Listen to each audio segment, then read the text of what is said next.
everyone. Today we are learning a topic on organic chemistry, which is polymerization. This is a very important chapter, and every year you'll get questions from polymerization. So we will start with the first thing, and first thing is monomers. Monomers are basically the repeating units that make a polymer. So you'll see these small units, they are making a polymer chain. So a long chain is called the polymer, and the smaller units are the monomers present. If we look at the types of polymerization, we will look at two types of polymerization. First is addition polymerization, and the second one is condensation polymerization.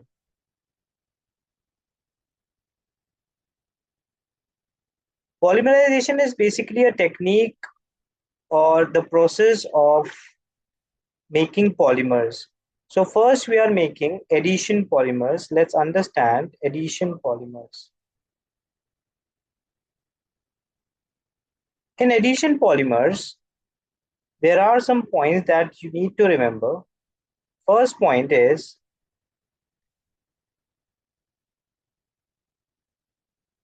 a double bond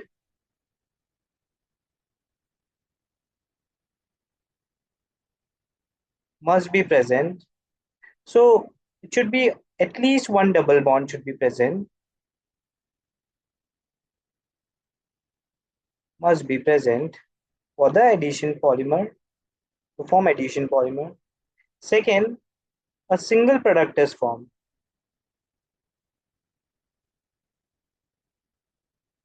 Now in this single product, we know this single product is only the polymer, that is the polymer itself.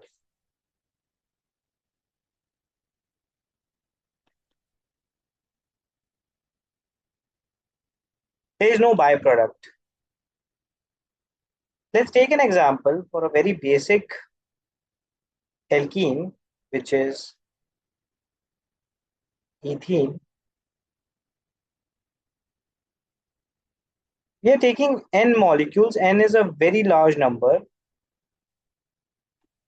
When it is polymerized at high temperature and pressure and using catalyst, the double bond is removed and we get a single bond.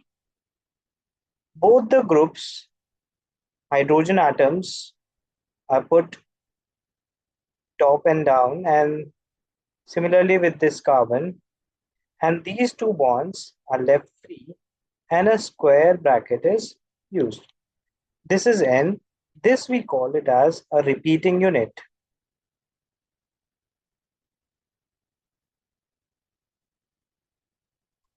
If we look at the name of the polymer, this is ethene, and since it's a polymer of ethene, we call it as polyethene.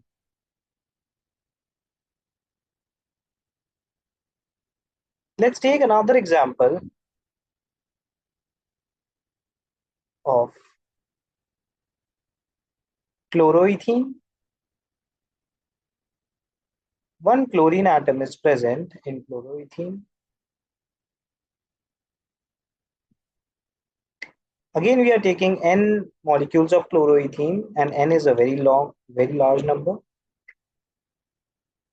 Similarly, we have a CC single bond, hydrogen up, this hydrogen down, this chlorine down, and this hydrogen up. And these two bonds are left free because since this is a repeating unit, so the same repeating unit, they are added side by side. If we look at the names of these monomers in polymer, this is chloroethene, and since this is a polymer, this is polychloroethene.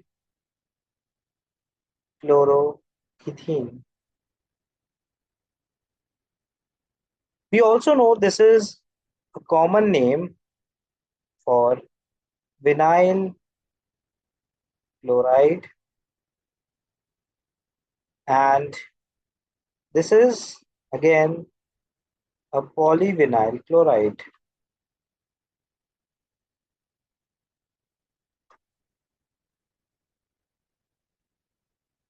or in short we call it as PVC. You have heard of PVC pipes in toilets. They are used in toilets. Let's look at the other type of polymerization, which is condensation polymerization.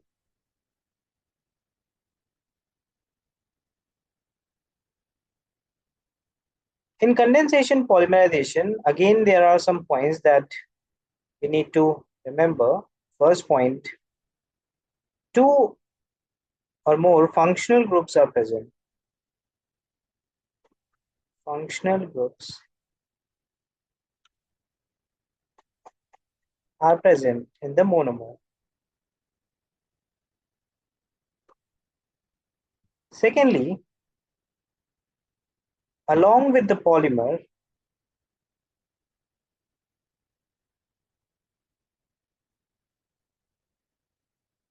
a byproduct is also formed, which is generally a small molecule, that is water or sometimes HCl. So these are two important points. To take an example, let's take nylon as one of the example. Nylon is made up of two different monomers.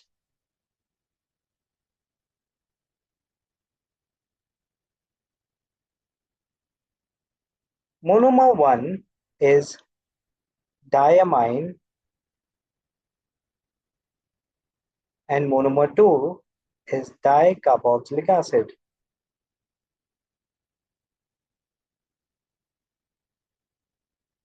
In diamine, we draw the monomer as NHH, and this is again NHH because there are diamines, so two amine groups are present, and this box represents a carbon chain. And we don't need to remember the carbon chain, it's not in the syllabus. Similarly, in dicarboxylic acid, there is another carbon chain. So to make them different, we are shading this block, and dicarboxylic acid is C double bond O and OH, and C double bond O and OH. In condensation polymerization, the OH of COH group and H from NH2, they are removed, and this forms water molecule, and the rest of the group, they are combined. Also, the end hydrogen of amine group is removed because these monomers are alternatively arranged. Similarly, this OH group is also removed. If we draw the polymer chain, we have NH, then this box, NH, then again C double bond O. This nitrogen is bonded to carbon directly. Then we have this box and C double bond O.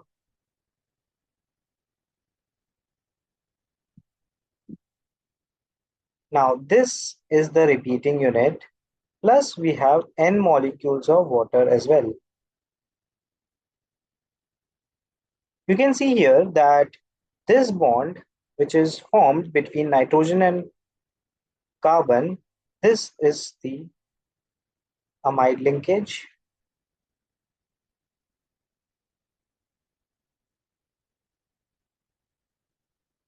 And that's why this polymer is called a polyamide. This is a type of polyamide.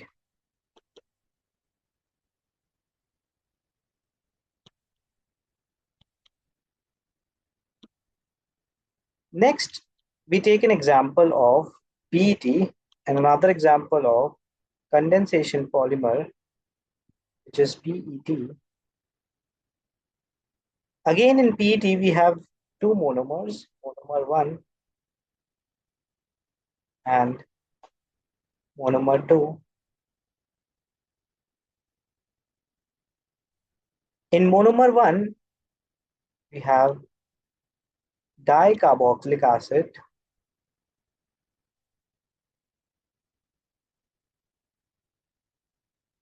and we have diol.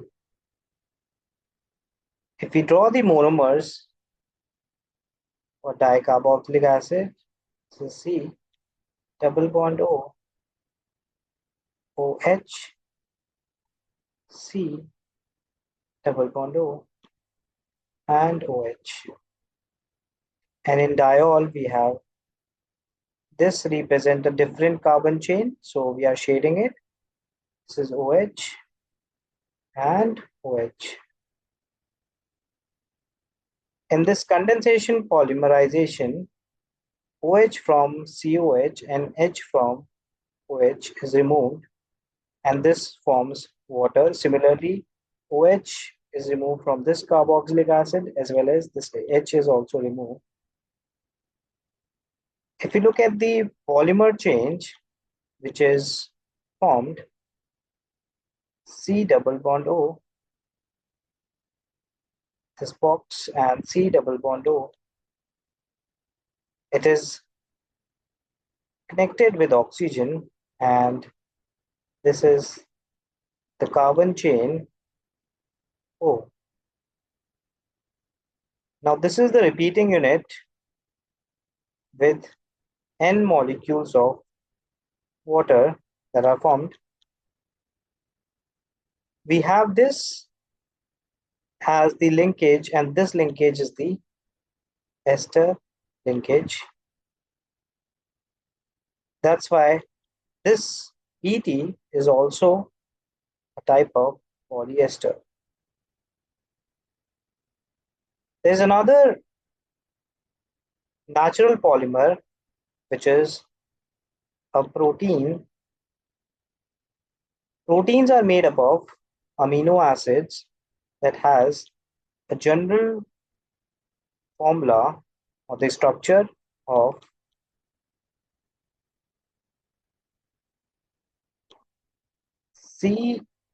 CNH2COH H R.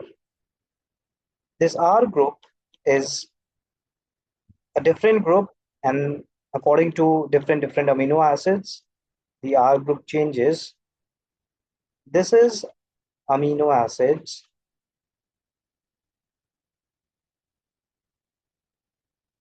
Now, when amino acids combine, they form a polymer called protein. In protein, again, you will see a amide linkage, or we also call them as peptide bond. Peptide bond.